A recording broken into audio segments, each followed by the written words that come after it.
Egunon. Alberto Núñez Feijóo fue presidente de la Xunta de Galicia y ahora es presidente del PP y senador. Vamos a dejar de lado el asunto de que quiera participar en el Estado de la Nación, el del debate famosísimo que curiosamente lo inventó Felipe González Márquez, porque el duque de Suárez pues no quería participar mucho de la vida parlamentaria, pero que en los últimos 5 años pues, no ha habido en el Estado español y como con Ana de Mancha, que fue líder del Partido Popular, no, de Alianza Popular, antes de reconvertirse en Partido Popular, y duró lo que duró, pero un buen intento de participar en este debate como líder de la oposición, pero evidentemente pues no lo dejaron por el propio reglamento de la Cámara del Congreso y por ello se vio abocado a hacer una moción de censura para tener visibilidad, porque también eres senador, como Alberto Núñez Feijóo.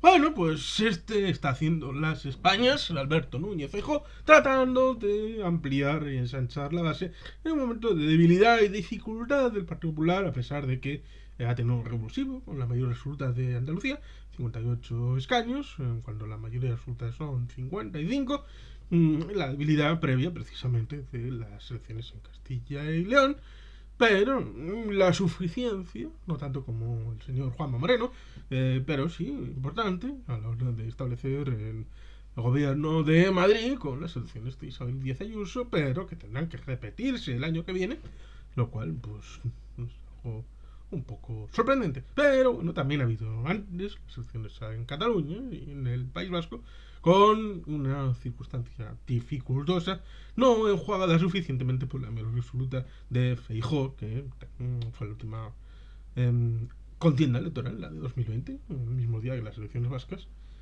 en donde se presentó. Es decir, el PP está en un momento complicado, con un Ciudadanos desapareciendo y beneficiándole electoralmente, pero con un Vox al que Susana Díaz fue la que le dio el primer aire en el 2018 para tener una presencia importante, institucional. En primer lugar fue en el Parlamento de Andalucía.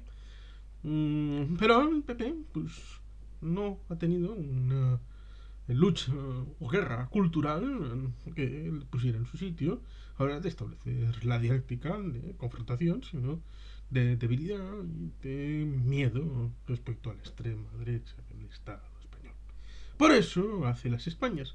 Alberto Núñez Feijóo se establece con la idea de que si el PP es insignificante en el País Vasco y en Cataluña, será complicado o prácticamente imposible volver a la Moncloa.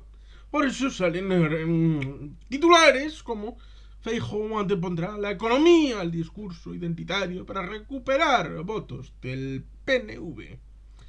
El jefe de la oposición no es ni jefe de oposición, porque no hay jefe de la oposición, porque todos los partidos que son oposición formal al gobierno del Estado español en el Congreso de los Diputados no le han elegido jefe. No es como en otras realidades políticas en otros países, donde sí hay formalmente un jefe de la oposición o un nominado como tal, como sucede en Cataluña, como el señor Salvador Illa, que ejerce ese puesto.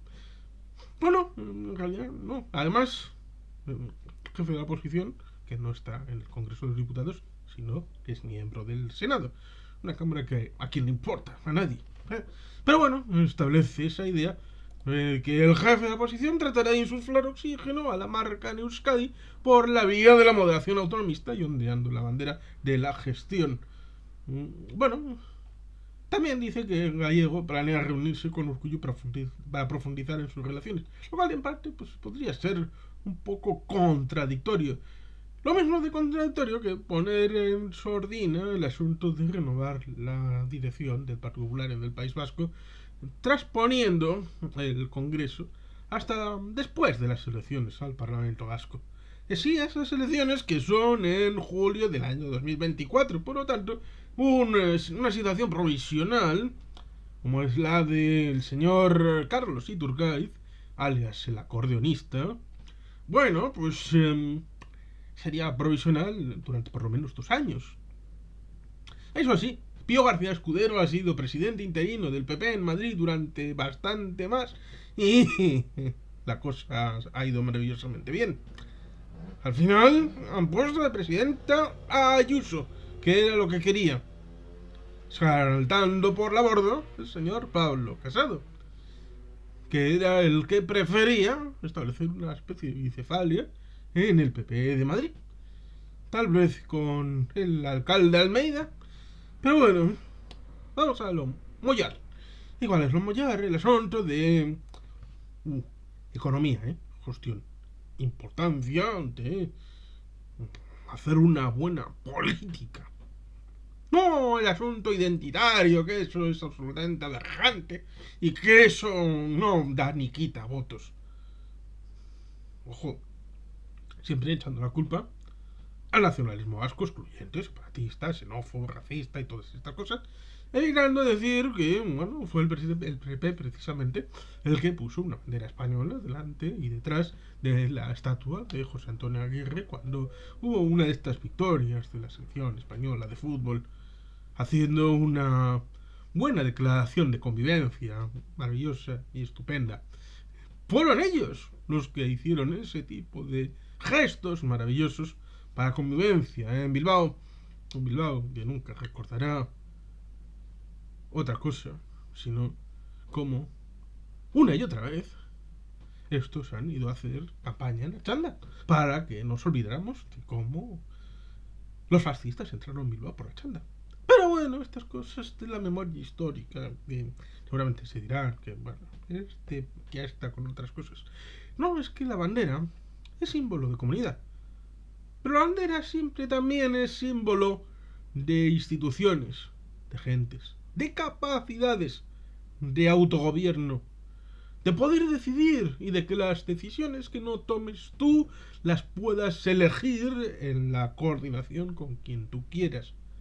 Que eso es lo que en el siglo XXI va a pretender la normalidad y la realidad de convivencia entre diferentes, que sea una norma basada en la subsidiariedad y en este hecho de la Europa multinivel, que son principios de la Unión Europea y que deberían de establecerse también en el ámbito del Estado español, entendiendo que cuando tenemos capacidad de autogobierno fiscal, tenemos capacidades normativas en impuestos, tenemos capacidad en elementos de educación, de sanidad, de servicios sociales, y en el estatuto está recogida otra serie de competencias que aún no ha sido ejecutadas la transferencia.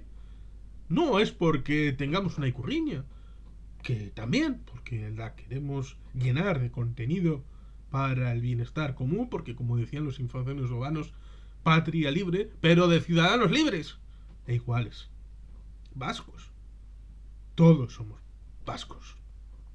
Y por lo tanto, estos vascos merecen unas instituciones que sean capaces de ejecutar políticas públicas por sí mismas y sin depender de papá pitufo o del tío, de como fuera. De Zumosol o de Sansomón. Si es que la memoria, qué mala es la memoria. Pero la cosa es que la identidad está llena de contenido. Contenido político, contenido práctico, contenido de que la Diputación sea capaz de perseguir a los defraudadores, que la institución municipal sea capaz de autorizar la limpieza de las playas cuando no se haya coordinado con instituciones superiores, que eso a veces pasa. Que el ámbito de la competencia de medio ambiente o de educación pueda ser concurrida por instituciones diferentes dentro del País Vasco, como pueda ser el ámbito foral, municipal y del gobierno vasco. Que el País Vasco sea el que más gasta en educación o en sanidad para el bienestar de la sociedad vasca. Son elementos que evidentemente significan algo, pero porque ha habido alguien que ha reivindicado que la capacidad de esas instituciones haga posible que se tomen decisiones en ellas para mejorar la vida de los vascos. sin estar dependiendo de otros que antes, en un modelo jacobino centralista, eran los que tomaban las decisiones. Es porque muchas veces, y a veces conversando hace no demasiado tiempo respecto a la migración dentro del ámbito del Estado español, creo que en el caso de Galicia se ha interiorizado bien esto de el gallego migrante, pero gallego migrante hacia afuera. Pero no se ha establecido una dialéctica apropiada respecto al migrante interno. Porque muchas veces se ejecutaba la idea respecto al migrante en su lugar de llegada, con casas regionales, impermeabilización para que no conversara, sobre todo hablo del franquismo, no conversara con los nativos, porque igual se iban a convertir en cosas que no, País Vasco, Cataluña, siempre bucle cerrado y justificar que les trataban mal como migrantes y todo esto. Evidentemente esto podría tener la contraparte de explicar cómo trataban a los migrantes en Alemania, en Suiza, en Italia, en Francia, elementos que expulsaba el Estado español para poder cuadrar las cuentas de población activa y de parados, porque si no están, toda esa gente no computa como parados en España, y entonces puedes decir que hay pleno empleo.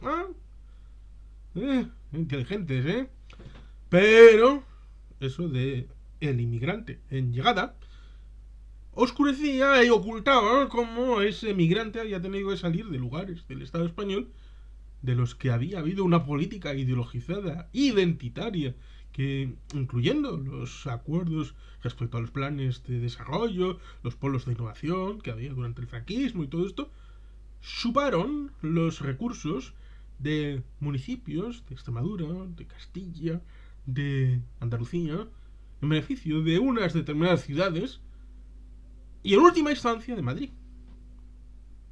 Y esto se oculta para explicar muy bien cómo los migrantes gallegos, andaluces, extremeños, castellanos en el País Vasco eran maltratados y había que protegerlos de cualquier posible filtración de el malvado euskera que les iban a torpedear en su identidad, que iban a destruir su españolidad y que iban a hacerles dejar de ser humanos. Esas políticas identitarias parecen olvidadas. Las del nacionalismo español, que impuso un idioma, que impuso una institución, que impuso un modelo durante el siglo XIX, esas políticas. Pero se trata de la idea de gestión como marco vacío, tratando de la idea de que Urkullu hace gestión y no se mete en charcos. Y eso es mentira.